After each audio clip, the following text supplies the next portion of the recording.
First episode of the month. Get out your hands. Cop a feel. It's time for a boob check. And around you go, the 4 quadrants. Yep, 4 quadrants. Feel yourself up. And then behind the nipple, big Don't press. forget behind the nipple. And then up into the Under your pits. armpits. From the nipple to the armpits. That was the real lesson for me. I would have just gone like I'm putting on deodorant, you know? But no, follow the line of the nip, which is getting lower by the year. Like a pair of squashed mandarins in socks. While we're talking about boobies, like I know I've brought this before, but you know we all have one bigger boob than the other. Or you don't? I don't think so. No, you do. Everybody does. Okay. It's just some are more noticeable. Like you Okay. have one bigger eye than the other. Sure. You have one bigger ear, one bigger hand, everything. It's like, it blows my mind. Sorry to tangent for a second. You know when people say they don't have a good side? And I'm like, really? You don't know your good side? And I'm like, wow. Yeah. Yeah. Well, those people are either smug because they're super symmetrical Or clueless. but blissfully ignorant to it because they're not vain like us. It's the best way to be. Anyway, I know my bigger boob and it was my milkier boob and all that stuff. But it's like, I feel like lately it's more noticeable that it's bigger. Right. It's lower. Okay. Because it's obviously bigger, so it's heavier, right? And so many times I've been getting dressed and I'm about to say to Americano, is this boob looking lower? And then I was like, don't say it. No, don't kill the romance. Because as soon as I say it, he won't be able to unsee it. Yeah. I mean, how would you feel if he turned around to you and was like, is this left testy bigger than my right? It's exactly the same. And you'll be like, I don't know, but can we not? I wouldn't give a shit. Yeah, but you don't want to know. You don't want to hear it. You don't want to hear that they're thinking about that, worrying No. about that. I guess. Okay. Yeah. So I've done the right thing by not saying it out loud. Just an inside thought, Revz. Yeah. Inside thought. Yeah. Anyways. Internal monologue. But for all of you, her left boobie my yields left more boob, fruit, it's more just weight. A bit lower. It's a bit lower. It's okay. Like if I drew a line. Anyway. Yeah, but if you were in a bra and you Fine. poured them into a bra, they're fine. Which I do. Yep. On the daily. Mm-hmm. Just pour them into a bra. None the wiser. Yeah. Should we get into the episode? And like when I'm naked, I'm lying down usually, you know? Okay. And then they're just bobbling around. Do you want to keep talking about this a little bit more? No, Because I no. can hold more space. I love booby chat. Start the episode. We have 1,000 things to do, but we'd rather chat to you. With emails and meetings and husbands and kids, we don't have time for this. Just what you need, two basic bitches with a podcast. Hello and welcome to We Don't Have Time for This. I'm your host, Gemma Pranita, aka Gemma Pina on the gram, along with my co-host, Kate Revz. who is the proud mother of an 8-year-old. And you're a proud mother of a 7-year-old. Your youngest is 8. Your eldest is 7.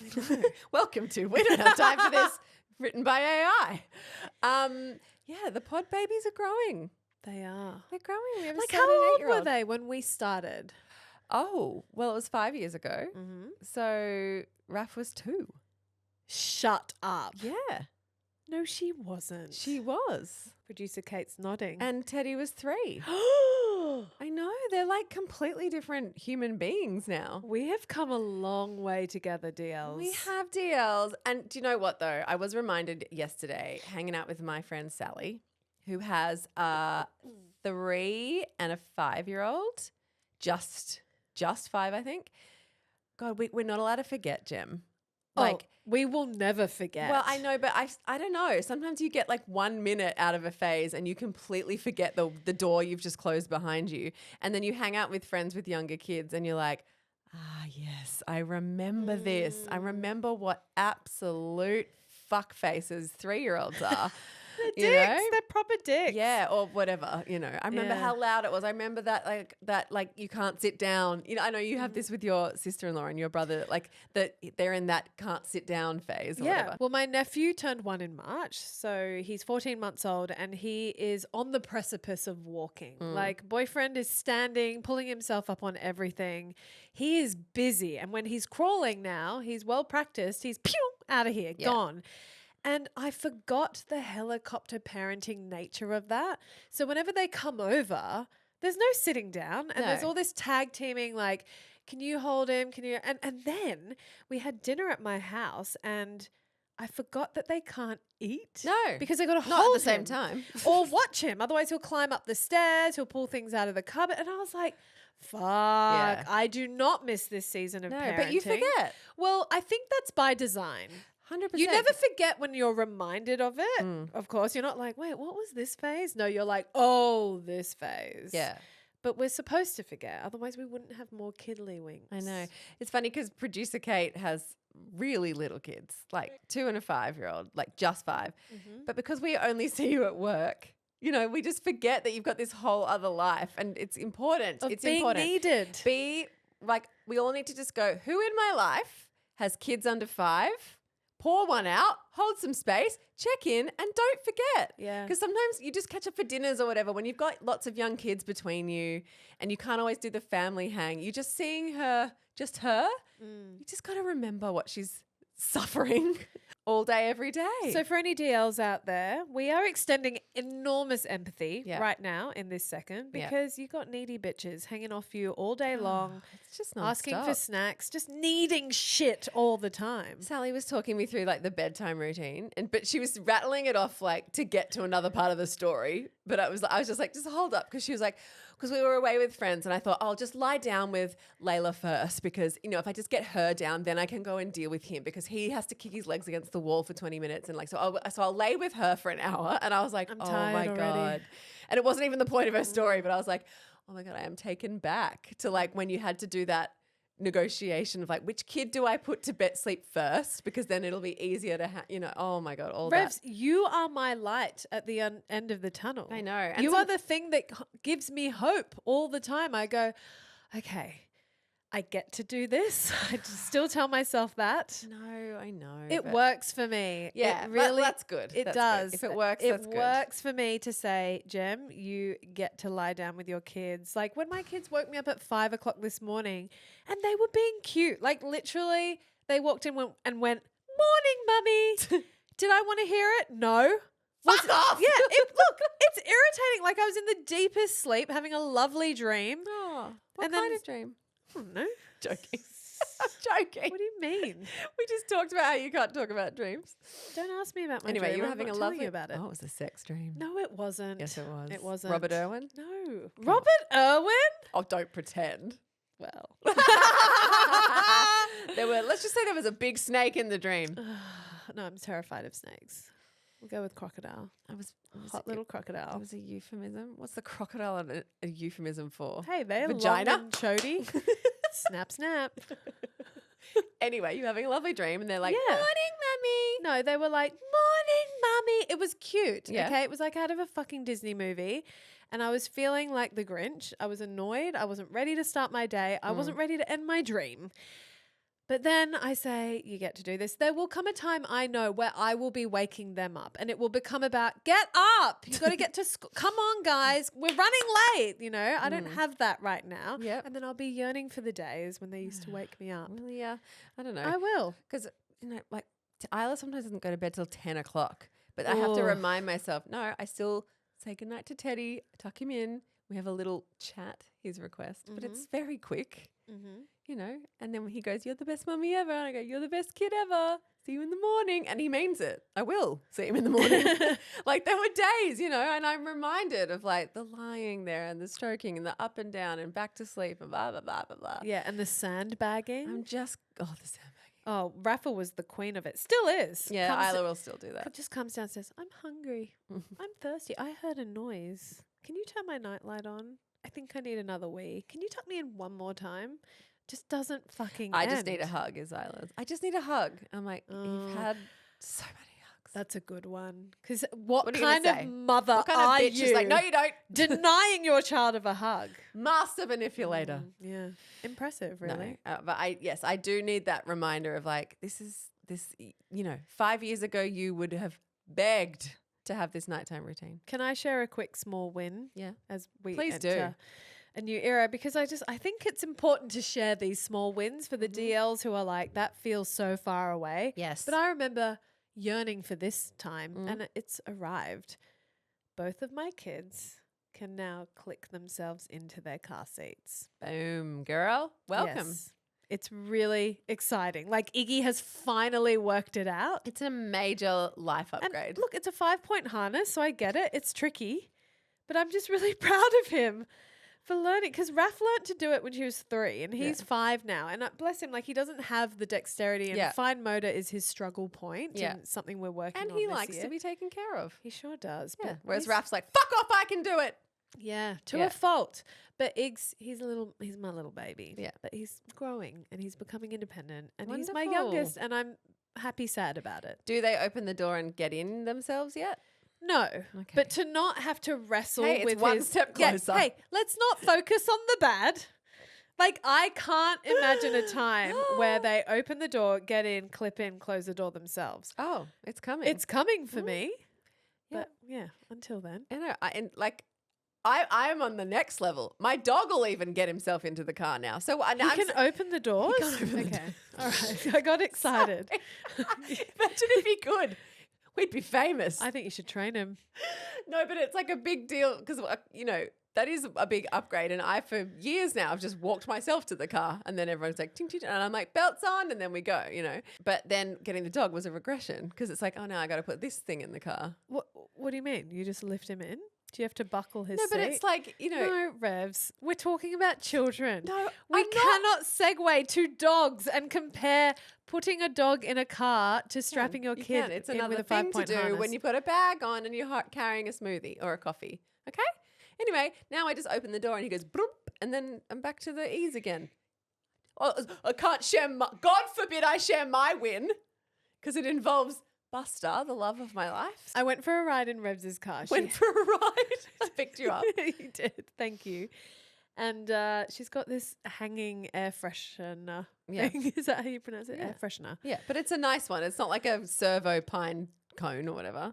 Sure. It's like from a fragrance company. Anyway, I noticed it and I was like, oh yeah, she's got this thing. And it gives off an aroma. It's doing its job, Yep. you guys. However, you did ask me, do we like the air freshener? I said, is it better or worse? yeah. And I said, well, it's competing with the dog odors, but I would prefer to smell a mix of something aromatic with dog versus straight dog. Straight dog. It was masking it well. Well, because I was thinking, personally, I'd rather smell BO than BO and Impulse, a la the Year 9 oh, locker really? room. No, Yeah. I'd take BO and Impulse. No, because then it's just like, it's adding to the overstim. Oh no, straight BO is too much for me. That makes me gag. Whereas BO and Impulse, I'll be like, "Phew, it's punching me in the face," but I'll take the Impulse. Right, you like masking it to smell. be cut with something. Yeah, it's like when someone. Oh, actually, when someone does a shit in the toilet And and then then they've sprayed Nah. it. Oh, like a Glade? Yeah, like one of those that supermarket- makes me gag. Gross. Sometimes I'm like, would have preferred your poo I smell. feel like that's a bit Pavlovian, like, because that smell of that Glade stuff is just covering up a stinky turd. yeah. So they kind of go together and they're both gross, even though it's floral bouquet or whatever. Poo flowers. Poo flowers. Don't have time for it. Speaking of Busta real quick. Oh, really? Because we haven't spoken about him enough. We're talking about him, so It's can I fine. just stay there for It's a okay. sec? I love Buster. We're has developing a happened. bond. There's always fucking something with this animal because he has become a much more chill dog since I. Snippity snip snip fixed snip him. snip snip. Look, it's not none He's of not the. baller anymore. It's not all. He's not baller. Bless It's him. not all over, but he has chilled significantly, like noticeably. Thank God. Imagine if you chopped his balls off and he didn't chill. I know. Well, yeah. Anyway, there has been this weird development though, where he's now scared of men, and I can't pin it down to anything because, like, he obviously has Americano in his life, and his surrogate. So wait, is he scared of Americano? No, he's fine with Americano. Okay, so he's picky. Fine with Santi, his surrogate dog dad, the owner of his daycare. Mm-hmm. Two big men as well. Like, they're both like 6'4" big dudes. So I was like, okay, literally any other man, the Amazon delivery guy, tradie on the street, person we walk past when we've parked the car, dog park guys, Oh. and goes like, and like gets all defensive, puts himself between me and that person. And I'm like, where's this come from? Because, like, they always say you got to socialize the dog straight away. Otherwise they get scared of things. Other dogs, kids, balls, cars, whatever. So he's been everywhere with us. He comes to soccer with me. we take him out. Like I've socialized him, and suddenly he's scared of men.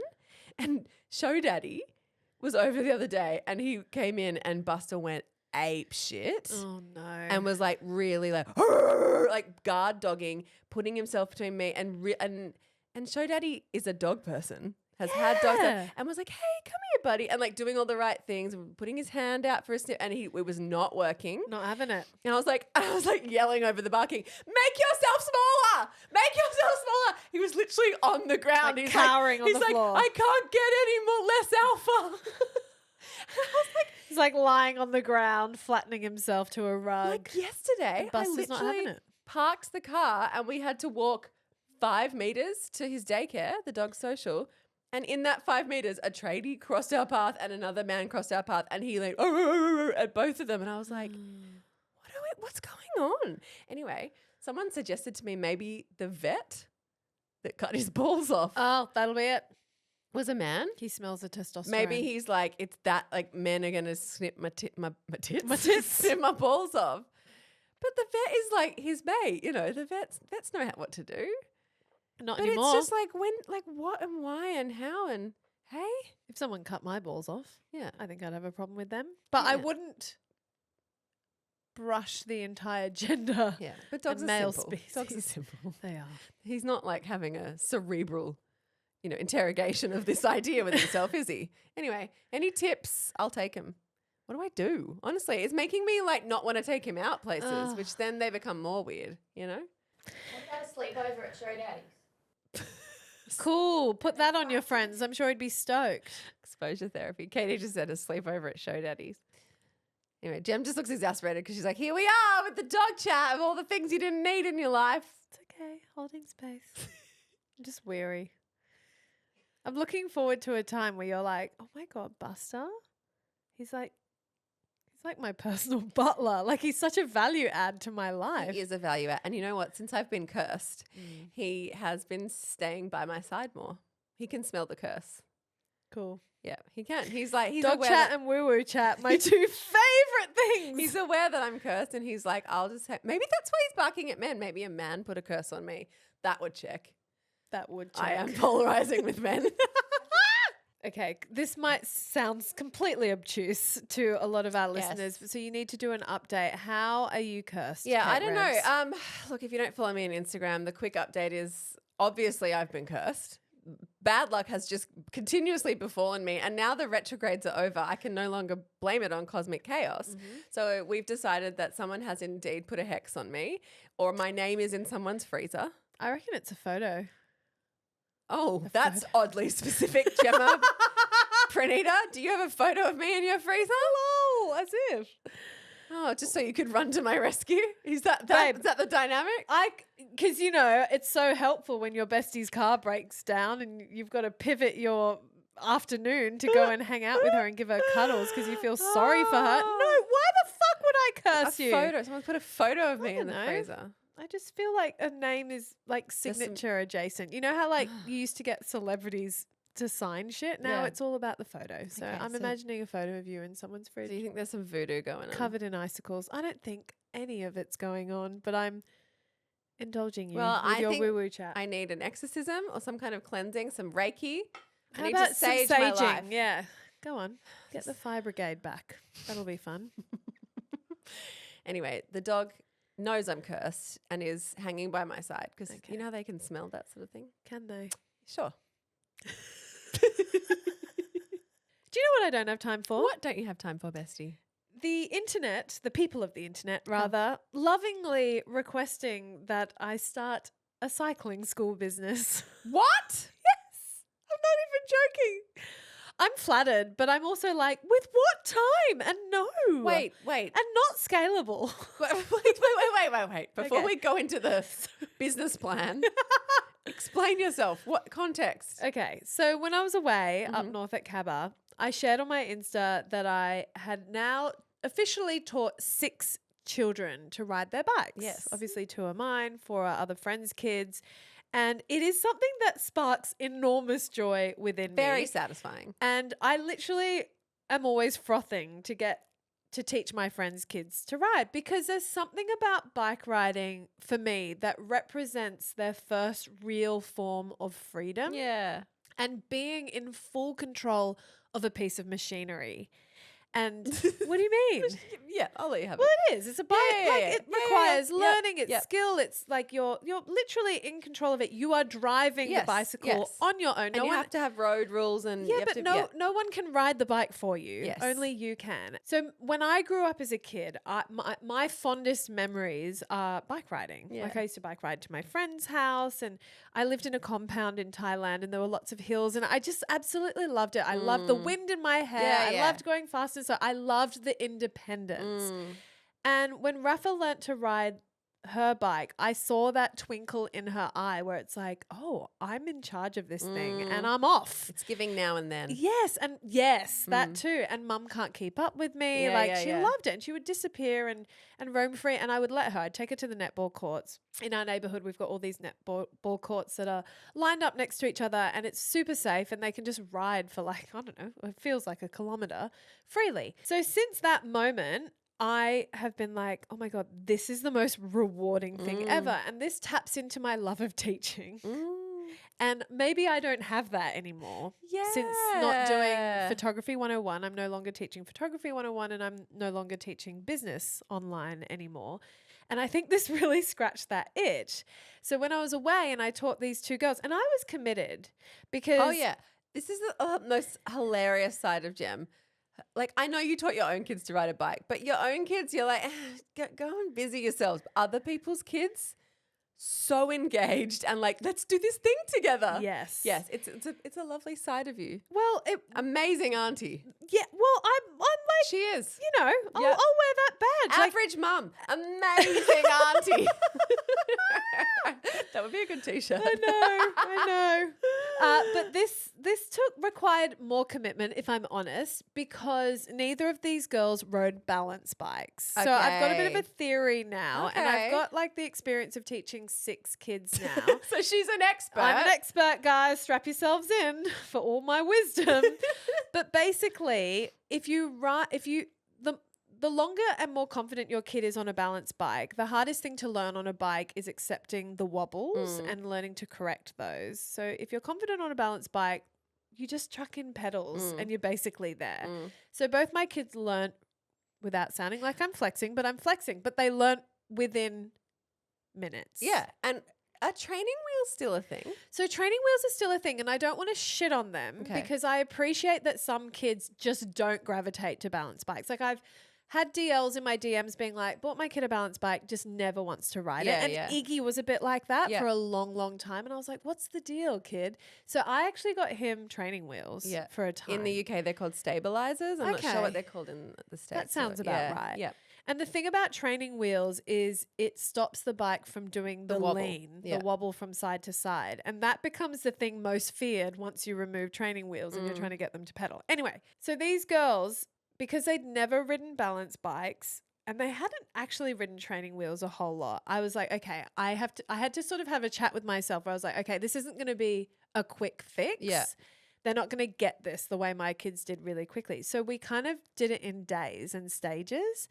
So I said to them, all right, I'm going to teach you both to ride bikes. It's going to take a couple of days, but we're going to do a little bit every single day until you get it. Anyway, they ended up getting it in day 3. They were off and confident. Great. Yeah, really cool. And I only did half an hour each day, but I knew they needed to get used to the wobbles. Anyway, I'm Did really... you do the towel thing? No, I don't do the towel thing, but the towel trick I know works for a lot of people. I would say if you're particularly tall, like definitely do the towel trick. And when we talk about the towel trick, that means wrapping a towel around the front of their chest, and so it goes under their armpits, and then you hold the towel behind their back. Because the biggest mistake that people make when teaching their kids to ride a bike is to hold the handlebar handlebars. or the seat Okay. for them, because your instinct as a parent is to stabilize the bike. Okay. But it's actually the worst thing you can do because they need to get comfortable with the wobbles. Right. And that's why you hold them under their armpits, because then they're allowed to wobble with the bike. So Ted's learning to surf at the moment. Yeah. And the tip that I got given was push him onto the first waves first couple of times, and then you got to stop pushing him onto the wave, because if you keep doing that, that's surfing. You know, Disagree. he's got to get onto the wave himself. That's I the bit he's got to disagree. learn. I hard disagree. Oh, okay. Well, anyway, this was the tip I was given from a surfer. Yeah. Like, you only let him push him on till he gets the feeling and he can get up and all that stuff, and then you got to stop pushing him onto the No, wave. because learning to get onto waves is strength based. Kids don't have the arm muscles and the shoulders and the back to get themselves onto a wave. If you want your I think Ted could. Ted could. maybe, but I would rather them get the technique of standing up with confidence by having an assisted wave. Like Rafa competes in surfing, and in her age category, it's all assisted waves. Right. Which means dads or mums get in the water with them and push them onto the wave so that the focus is about standing in style and cruising the wave. If they're worrying too much about getting onto the wave, then they're going to miss the wave, and then it just becomes too exhausting for them because it takes enormous shoulder strength to propel themselves. I've got friends whose kids are only now at age 8 getting themselves onto waves after years of Ted's assisted. 8, so... Yeah, but how long's he been surfing? No, he's just starting. But that was the tip from the teacher. Yeah, okay. That's fine. So isn't that the same theory as stabilizing under the shot? You know what I mean? Like, that's the hardest part of riding a bike is the wobble. The hardest part of surfing is getting on the wave, you know? The hardest part of surfing is getting up to I standing. know, but for kids, like Ted can get up easy. Oh, He's well, up. if he's up. But you say that kids can get up. There are a lot of kids where the biggest struggle is going from lying down to standing and holding the stance. So everything has to happen in stages. Yep. And of course, like if you have a kid, like I said, if you have a kid on a wobble bike who's just cruising with their legs up, then of course when you start introducing pedaling, it's easier. Yeah. If you have a kid who can stand on a board within the first few waves, then the next stage is to learn to paddle. Yeah. But if your kid can't stand, why are you teaching them stage 3 before they've learnt stage 2? Same thing applies with cycling. Okay. 100%. So anyway, I guess the whole point of this, without getting too granular and detailed into teaching your kid to ride a bike, Is now everyone wants you to teach their kid to ride a bike. Yes, well, it was so funny. In like my DMs, how many people were like, "Can I send you my kid?" or "Can I book you?" And then Becky, friend of the podcast, was like, "New side hustle, Side Jen. hustle. I'm not even joking. I would pay someone $500 an hour to teach because I've got 3 kids. Yeah. I got to do it 3 times over. But if there's a cycling school where I can drop them in for an hour and they can come out riding a bike, that is money well spent. And you need to start There you a go, business. cash in hand. It's like, no. Locals only. Do you know what? It is backbreaking. Well, I liked the teaching. DM you got, which was like, just saying, if you just pretended there was a kid on a bike you were teaching, and now you're a runner like Rachel Tagg. That was exposing. What do you mean? Well, just reading that, because I was like, I did the maths and I was can like, run. I ran Ks. I bet. Because I was motivated to see them succeed. Yeah. So I was running fucking laps up and down the streets. There you go. Definitely amounted Fitness. to Ks. Well, maybe you should start this side hustle just as a fitness regime. What do you mean? Just to get you running. This is the thing that upsets me about myself is that I can't just go for a run. No. There has to be Has to purpose. be a business. There has to be purpose behind it. Meaningful purpose. You know? Yes. But I'm not starting a cycling business. That's fine. Can you give us your top 3 tips? What, for teaching a kid to Yeah. ride? I feel like I did. No, you didn't. You No. just said it took 3 days and they have to get used to the wobble. But come on, like, what do you Okay. do to walk us through Okay, it? fair enough. For those who can't get to our neighborhood and book Jem for our side hustle consulting fee, what do you do? Okay, top 3 tips would be, aside from the obvious, what we've already discussed, using the towel or putting your hands under their armpits, it would be talk to them Okay. constantly. Yep. Keep pedaling, keep pedaling, keep pedaling. Because this is the other thing, like kids forget to pedal. They have to tell themselves to pedal because otherwise you're sort of guiding them and they rely on you pushing them. It's like when they're learning to swim and you have to go kick, kick, kick, kick, kick, yes, kick, keep kicking. Yeah. That's exactly the same. So Yeah. I'm always like, keep pedaling, keep pedaling. Now, over time, you will remove one hand Okay. and then you will remove 2 hands. Okay. I think you have to let them know what you're doing. Yeah. Don't surprise them. No, because they can feel you take your hands away. They're not idiots. Yeah. So tip number 2 would be to say, okay, on this time, I might take a hand away. I might take 2 hands away, but I'm here. Okay. I'm right here. Yep. You're not going to fall. I'm Yep. right here with you, because that's their biggest fear. Yeah. So yeah, just constantly talking to them as you're guiding. And that's exhausting. Motherfucker, I can run and talk.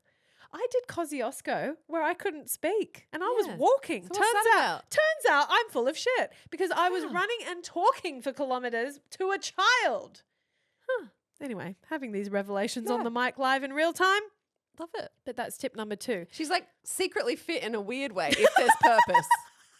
Purposeless exercise? Not possible. Oh, God. And my last tip is you teach setting off last. That's revelatory. Way at the end. Like, it's so funny how some parents are like trying to teach them. I'm like, fuck, setting off. Setting off is hard. Like, literally You're starting. very wise. I would not have thought of this.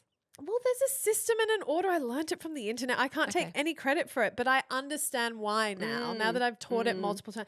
The Yeah, setting off, is hard. it can come a week later, 2 weeks later. It doesn't matter. The most important part is that they get pedaling and they can ride independently. Like, Okay. it's totally fine if your kid like rides for a few minutes and then stops.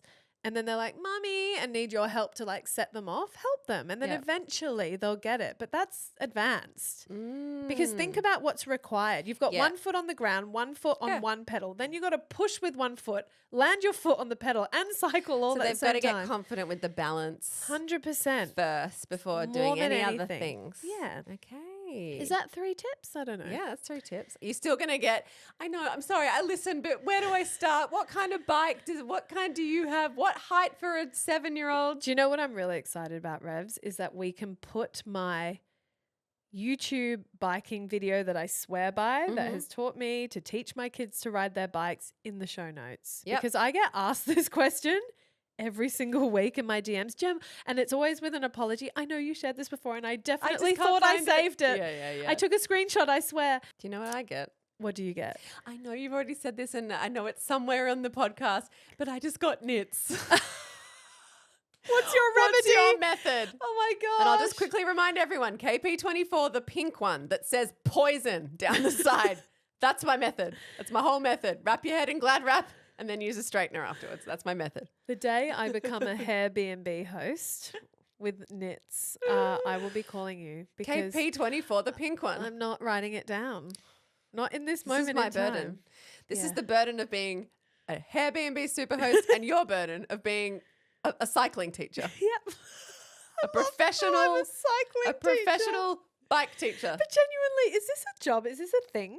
No, and probably it needs to be. I feel like it should be. Look, if we There's have a knit lady that goes around I was about delicing to people. say, there is a knit lady. There is also an entire business dedicated to installing car seats. Look, it's called opportunity cost, okay? Parents are prepared to pay for these things to be done that we used to do all ourselves all the time because we're so time poor. Yeah. It's not our fault.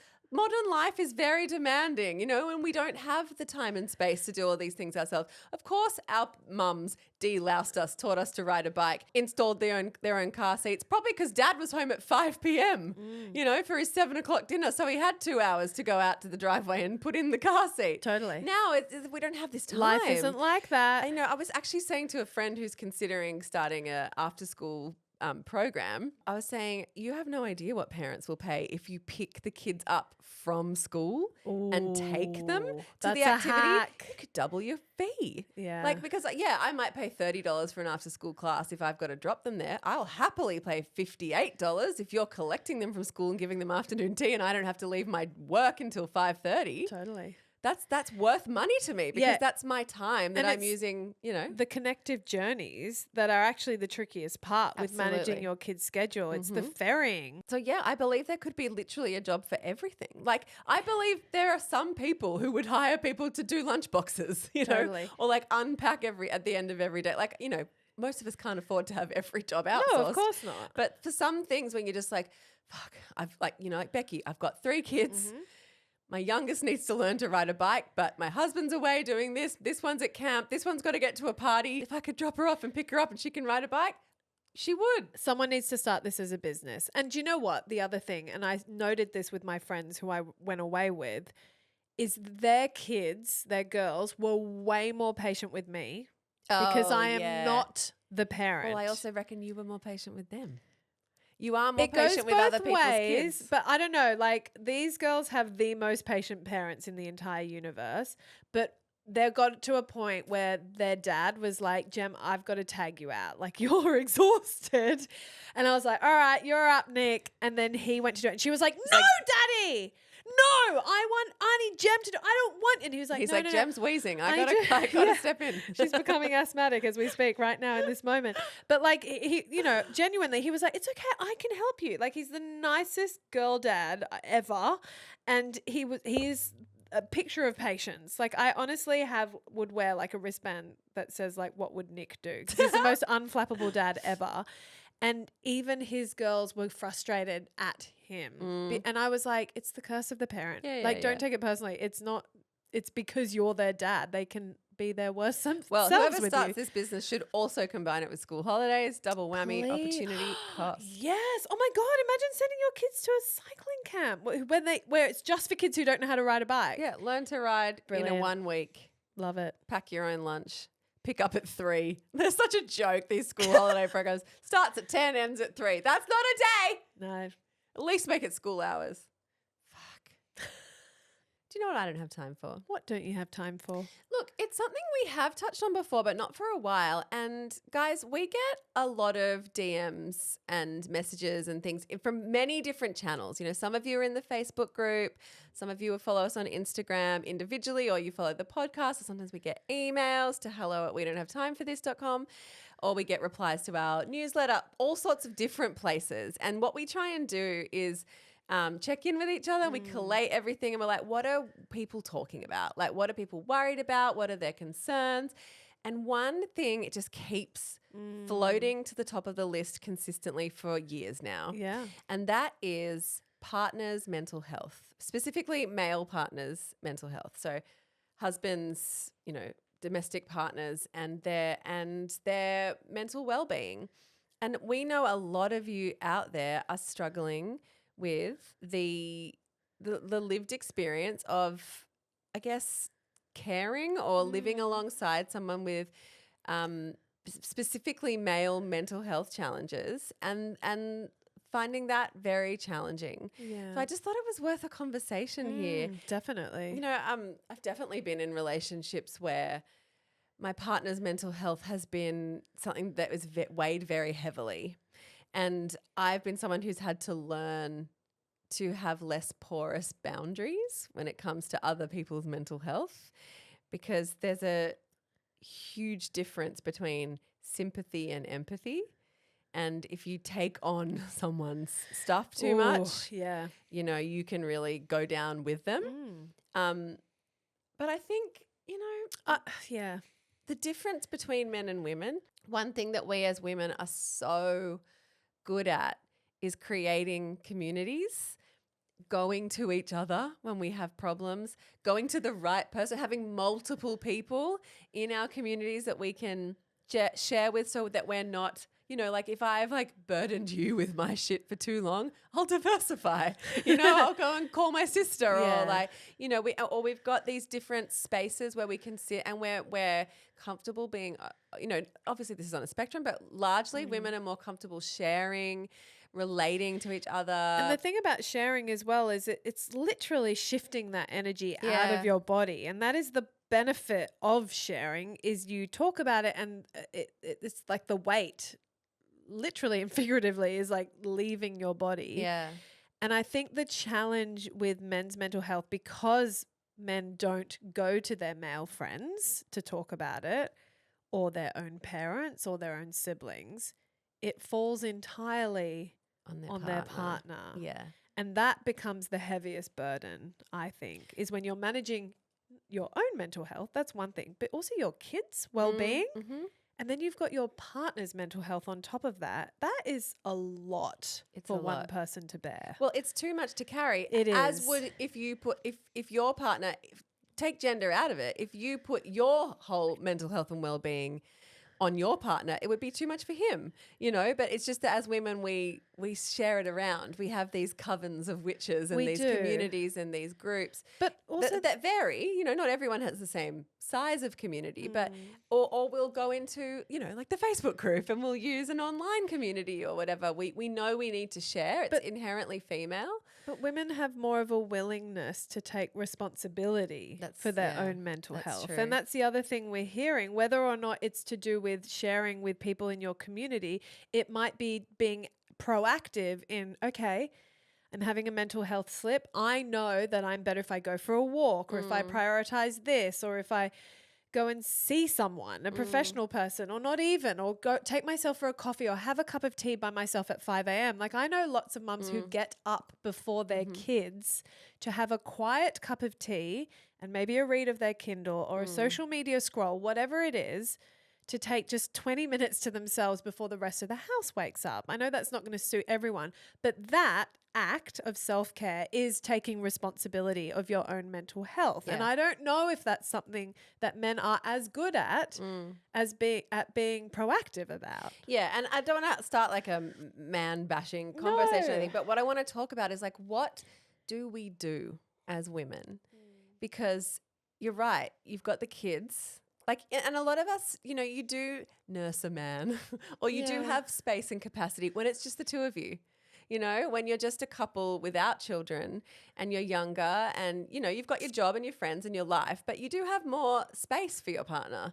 And if he's coming to you and only you with his fears and worries and anxieties, you do have space for that. But when kids come along, you don't. Yeah. Like, first of all, you personally fundamentally change. And some of us are activated in a mental health way ourselves, and you've got to put your oxygen mask on before you help the kids and all that. Like, your partner really, and depending on how many kids you have, comes second, third, fourth, you know.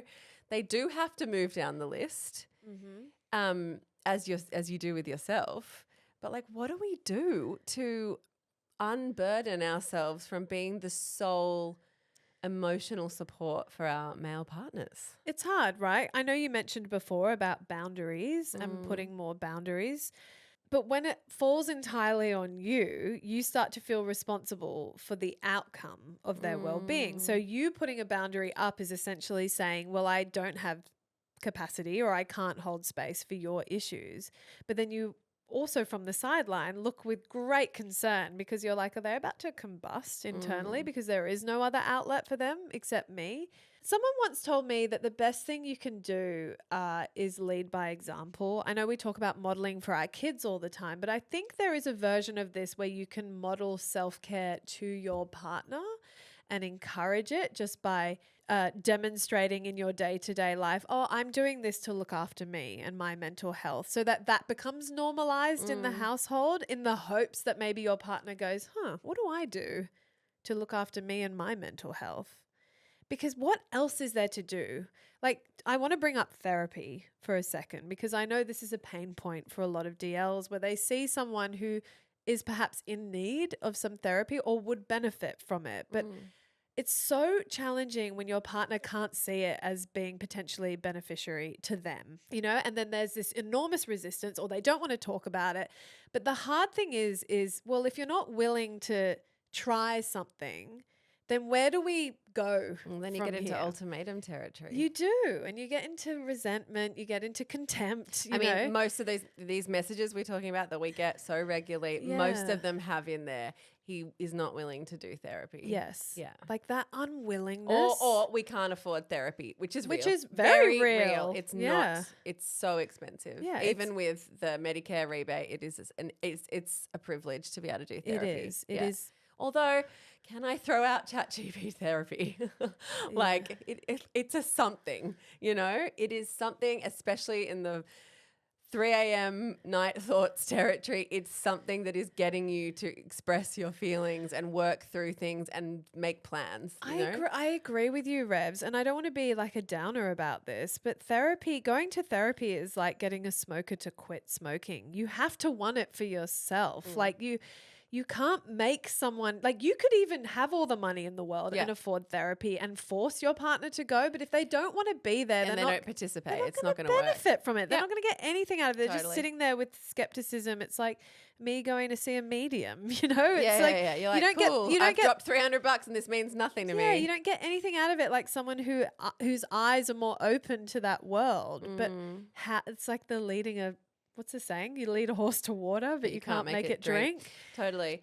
Look, Americano will be fine with me sharing this. We have started doing couples therapy, and because we are both in our, we've both had failed relationships, and we know that this is the time to do it. The time when we are deeply in love and committed to each other, but all our shit is being unearthed by being in a relationship, and we don't want to get 10, 15 years down the track when we're in crisis and start therapy then, only to, sort of back pay on all the issues. Like, the issues get triggered by our partners and our family situation, so we're doing it now, and it's like incredibly beneficial, and I feel very grateful and lucky that we are both choosing to invest time and money in this, and we're both willing and able. I don't say there's a flex. I'm just like, I'm trying to normalize that it's a thing. It doesn't mean you're in crisis and there's no shame. I know. And I think that's something a lot of men need, that's a hurdle they need to get over, because they think going to therapy means you are in crisis. Or that there's something wrong with you. There is something wrong. That you're broken. I know. And it's so frustrating, isn't it? This shame attachment to things, because it's like, fuck, if we could just strip that away, you've only got to gain from this experience. I remember the first time I met someone, and this is going back quite a few years, and sometimes you just need to hear it over and over again, and maybe you play this episode out loud for a partner to listen to. I don't know, but I'll never forget a friend of mine. It was at a gathering, so random. I think, was it pre-kids? Maybe I was pregnant with my first, I don't know. But she very candidly and casually said, oh yeah, me and my husband, we go to therapy. And my immediate thought was like, what's wrong? Like, typical, because this is back then when I didn't know what I know now. And she was like, oh no, we call it marriage maintenance. 100%. And I never heard the term marriage maintenance. And she was like, we don't know how to be married to each other. We certainly don't know how we are going to be married to each other and have kids and how to communicate. There's no handbook or playbook on how to do this marriage thing. It's just expected of us, where you just get married, you buy a house, you have kids, you live the life. Sort it out. Figure it out. But individual therapy is just as important, and it doesn't have to be with the therapist, but mental health maintenance is a thing for yourself. Yes. Like, you can't have one person doing that and one person not doing that, and that's going to work in the relationship. But that's hard, right? Because that's where the resentment comes in. Because I think when one half is so willing to do the work, but the other half is unwilling, which for me can feel like, well, then you're giving up on our relationship. Like, I'm asking you to try for us, for the betterment of us as a couple, to learn communication tools, so that we can have conversations without it leading to conflict, to get better at conflict resolution, to not let things escalate or to let things fester, and we don't know how to talk about it without it being an argument or a fight. Well, our therapist would straight up say, well, the relationship will not survive. She's very black and white about that. She's like, you might get 10 years, but it will not be able to survive. You won't get to that enduring love phase, because it just can't. Like, these things they're butting up against each other. Yes. And the more you fight, you get stuck in a cycle of fighting, and then it's very hard to get out of that. But like, from the women we hear from, that this is step 10. Speaking of riding a bike and having to learn step 1 before setting off, couples therapy, that's like step 20 million. We're talking about women who can't even have the conversation. Do you think you need to see someone? Could you talk to someone else other than me about this? I can't be your own support system. Like, what are the words, the language? Like, how does she unburden herself from being the sole mental health support for her partner? And how do you even broach that conversation when there isn't that normalized language or willingness, or even if you're walking on eggshells, if you're worried about someone's mental health already and then they're not able to acknowledge it themselves, then you're like, you're like walking around, tiptoeing around landmines. Yeah, it's tricky. You know, and days are so hard with small kids and domestic life. Like, you often choose the path of least resistance. Always. But that can go for years. I know. And then the And drift. you just keep putting it on the back burner, putting it on the, that's on my to-do list. That's we will one day. I will have that hard conversation. Yeah. But then the woman is often out of the relationship. She's left, Yeah. because she can't keep doing it anymore. Yeah.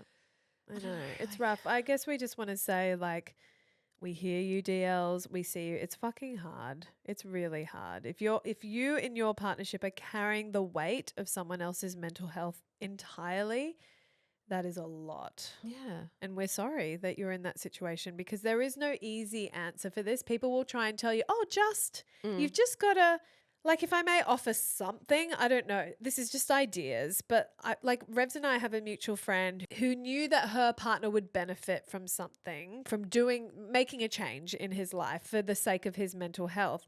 And anyway, exercise was the key. Sometimes it's something little like that, going for a run, just carving out time, and it might require you setting that up for them. Like, my husband knows that his mental health is absolutely linked and dependent on doing exercise and moving his body every day. But there was a couple of years there where he didn't know that, or he had forgotten, or he'd fallen so It's far. so easy to fall out of the routine. Absolutely. And then be like, why am I feeling this way? Oh, yeah. Yeah. But now that he and I have had a conversation about it, like, it's a non-negotiable for us. Like, if we talk about prioritizing funds, like, for us, it's his gym membership. Yeah. Like, that is, I will cut so many things out of our family budget before I cut that for him, because I know what a difference it makes to his mental health. So maybe, I'm just so mindful about the cost of therapy, because it is inaccessible. Or a gym membership. It really, yeah. yeah, totally. Yeah. But there are, with gym memberships, they vary. Like, you can find really good deals, but, like, I mean, therapy can be like $300 a pop. Like, you can get a gym membership for like $50 a week, which I know is not nothing, but it's like, you just have to weigh up, what can we give up in order to put that in place? Well, I'll tell you what's really expensive. What? Divorce. 100p. More expensive than therapy, more expensive than a gym membership, more expensive than almost anything you can list. It is wildly expensive, and it takes money away from all the things it should be going to that are healthy and for the kids and for yourself. Yeah. Like, it really does come to that at some stage. Yeah. Yeah. Yeah. It's rough. I just wish I could, this is going to sound this has the potential of sounding really condescending, and I don't mean it this way. I just wish I could gift men the beautiful part of women and community. Like, look, female friendships are complicated. I don't want to like Pollyanna and say all of them are like, it's our most amazing thing we have. They're complicated. They can be toxic. They cannot be wall to wall perfect. But I just feel like we are so at an advantage by sort of what feels evolutionarily set up to share and commune and come together and lean on each other, and we're natural born nurturers, and but be open, to know we need to go to each other with these things. Like, yeah, we're just like, we are lucky in that way, and I just wish that a lot of men could lean on the same kinds of community. I know. And always a natural segue for me when talking about men's mental health is kind of to project to the future. And I guess if you have sons, if you have boys, if you have a son, like me and Revz have one each, like, really normalizing that from such a young age. I mean, I feel like the shift has already arrived. Like, we are talking openly about feelings and nothing is shameful. Boys are allowed to cry, but it's just continuing that good work for the next generation. Well, and something I'm like working hard on as a boy mum at the moment is really reminding Teddy to check in on his friends. So, but like in a little way, like on the sports field. So, someone was upset the other day and I could tell, and I said to Ted, go and check on him. Go and check in. you know, like pushing them to do those little With things each other. with each Yeah. other, because then I hope if Ted does that, then if Ted's down, one of his mates may be like, hey, Teddy, you okay? And it's just like that, normalizing that too. I think we know, you can cry and stuff, but they might just think they can only cry to mum. Yeah. You know, it's about opening that out to community. And I try and encourage Isla and Teddy talk to each other.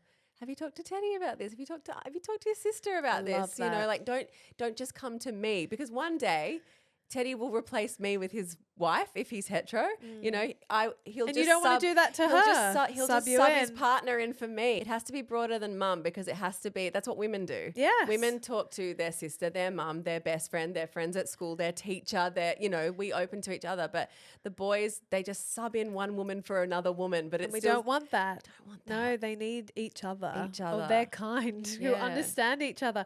I couldn't agree more, Revsy. I mean, how many times have we heard friends of ours or in the DL community people saying, like, it's like he's my third kid, or Yep. it's like I have 4 kids when I Yeah. actually have 3. You don't hear men say that about their wives. never. Like, imagine my husband saying, oh my God, sometimes the way Jem acts, it's like I've got 3 kids. Said no husband ever. Truth bomb. So true. Right? So true. But I've had moments like, yeah. you know, like that. Oh, my third child, my Yeah. firstborn. Yeah, and we joke about it, but it's not It's funny. It's become one of those things I don't find Yeah, funny no, anymore. neither. I just don't find it funny, because I'm like, Be come a on, grown-ass adult. like step up and take Yes. responsibility. But of course, step up and all that stuff, we can only say that to people when they're on sure footing, you know, and when Yes. people are wobbly, when they are in a bad place, when they don't have that strong foundation of mental health. Yeah, they are going to become your third kid or your fourth kid or your liability. They're going to be your dependent. And so that, like, it's chicken egg, isn't it? It really is. And I know Revz and I have shared this before on the podcast, but sometimes you just need to hear a line that lands that you can take with you. But something that's always helped me is saying to someone, look, it's okay to have XYZ, depression, anxiety, whatever it may be, but it's your responsibility Yeah.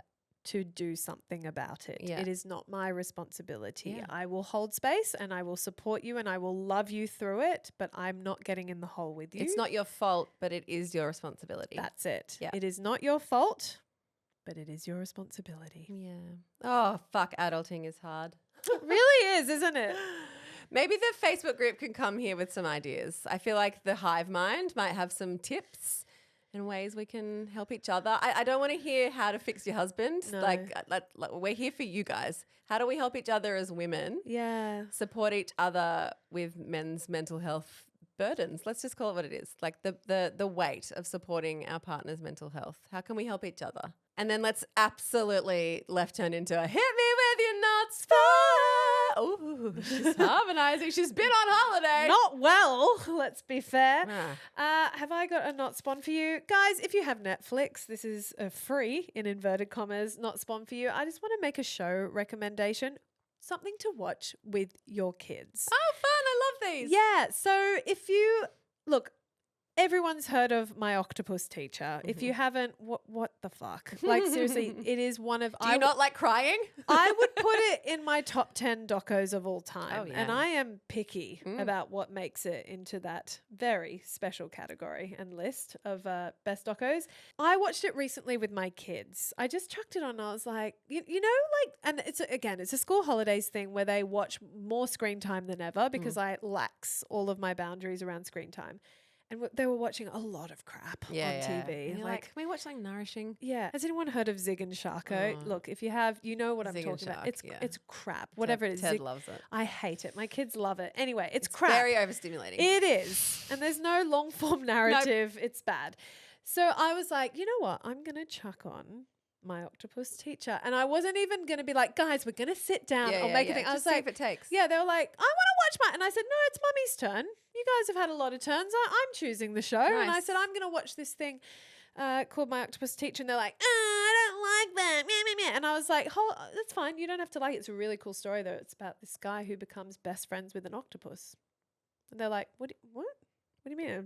Best friends with an octopus? This is another side hustle you could start. How to get kids to watch movies they don't think they want to watch. You've done this a few times. Totally. $500 an hour to make your kids watch Anne of Green Gables. Love it.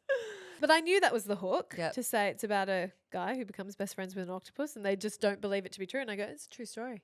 And I said, I'm just going to put it on. And then sure enough, the They're in. questions come. Wait, when is it going to meet? When's he going to meet the octopus? I don't know. Let's see. Let's find out together. You know, just inviting them along. Anyway, they were hooked. Oh, great. So hooked. The next day, can we watch My Octopus Teacher again? Oh, yay. Yeah.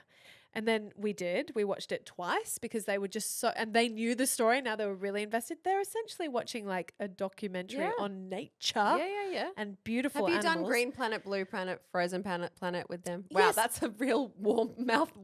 It's a real vocal warm up. I love it. Blue Planet, Green Planet, Frozen Planet.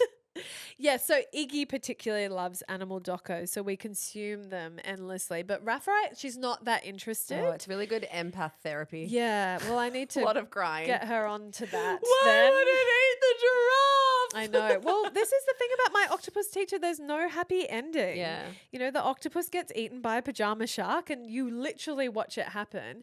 And Oh. but it was so I can't. I know, but it was so good because it opened up conversations, literally, as cheesy as it sounds, about the circle of life. Yeah. Like, I had to explain this, you know, when the octopus lays her eggs, like, then she dies.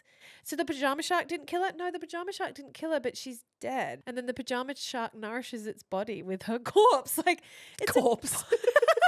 important conversation. Is she a corpse? Anyway, like technically, Technically, is a dead yes. octopus a corpse? yeah, Wouldn't it be a very human thing? Anyway, I don't know. who knows? It's corpse adjacent. It's dead. It's corpse adjacent. Yeah, it's What rotting. is this episode? Anyway, this was not my not spawn.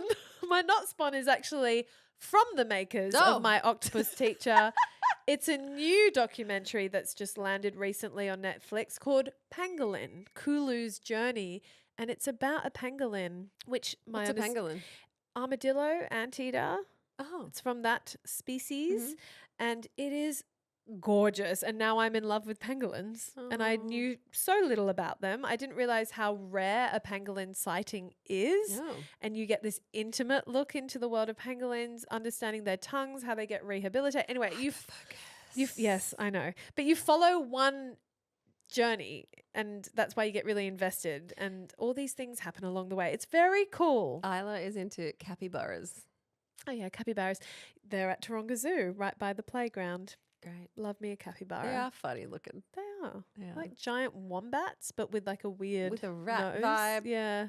They should be in the Nutcracker. Yeah. Yes. They like put ballet shoes on Yeah, them and or make like them dance. Lion Witch in the Wardrobe. Yeah. You know? Yeah, My yeah. little It feels like a capybara half make. this, half that vibe. Totally. Yeah. Anyway. Yeah. Like Mr. Tumnus the Fawn. Not quite, but you know what I'm saying. Hit me with your nut spot.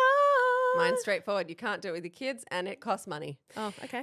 Hit us. It's a beauty thing. It's a face washer or a flannel, if you will, but it's Japanese, so you know it's good. They're very good at their skincare. They really are. It's called Sasawashi. You can get them online. They are available in Australia. I checked because my mum did get me one. I was like, did you get this in Tokyo? Because that would be like you. But you can buy them online. It is like a square face washer. I'm really going to need you to sell this to me, Revz, because I'm hearing you well, pitch a face washer as a not spawn. yeah, because you've done cleansing pads before. Yes.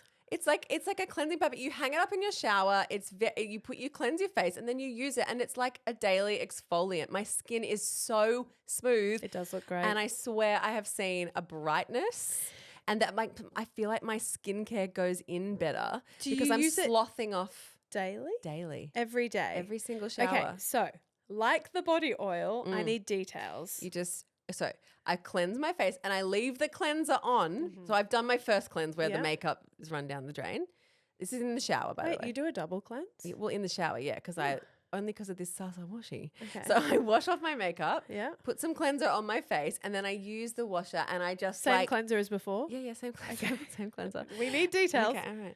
And then I just like wash my whole face, but I get like the creases of your Yeah, nose, the nooks and crannies. I go behind my ears. Yeah. I I get like the edges of my lips, things that when you're using a physical cleanser, Mm-hmm. like a product, you don't always, because I have sensitive skin, I don't always go so hard. I do my eyebrows, like I Give him a good scrubbity it just dub dub. feels really thorough, but in a gentle way because it's not a harsh. It's not like a a scourer that you'd use to wash dishes. It's actually quite soft, but it's got little fine. It's just the texture of the towel is very lovely. It's a very beautiful experience. And my mum did this she got one for me and my sister. She's like, I got you these. It will change your life. We're like, yeah, cool, whatever. And I put it away.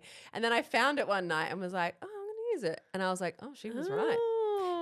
Girlfriend was right. This is a very good product. Anyway, Sasawashi. When mine is gross, I'm going to get another one. Question: does it have a sucker so that you can stick it to the wall and it hang dries No, itself? Jam, it doesn't have a sucker. Wouldn't that be cool? I don't think you're aware that every single knot spawn I bring, you have notes and you have reasons why it's not good enough. Are you aware of this? Am I? Yes. Every single knot spawn, you're like, does it have a fold-up studio apartment inside of it that costs nothing? No, it doesn't. It's just a face washer. It would just really I'm sure you elevate can it. get a sucker on Amazon if that's what you need. Do you agree or It disagree? has a loop and I hook it over my shower connector thing. Okay. All All right. right. As long as it's got like a way. I'm sure it could be better. Anyway, thanks for being here, DLs. Happy exfoliating. All right, DLs. It's been a long one today, but before we wrap up this episode, just wanted to flag you guys were loving last week's More Time episode. In case you Yeah. missed it, Revz and I break down powerful one-liners to share with your kids. And can I just say, since we recorded that episode, there is one-liner in particular that I have used to exceptional effect with my children. Oh, great. Love that for you. Anyway, go and listen to it. You'll probably be able to figure it out because Revz and I do a little rating at the end of which were the standout one-liners. Yeah, you guys are loving that and we loved recording it. It was a fun one. We did. We will be back in your ears bright and early on Friday, guys, with a Bestie hotline. Ring, ring. See you there. Bye-bye.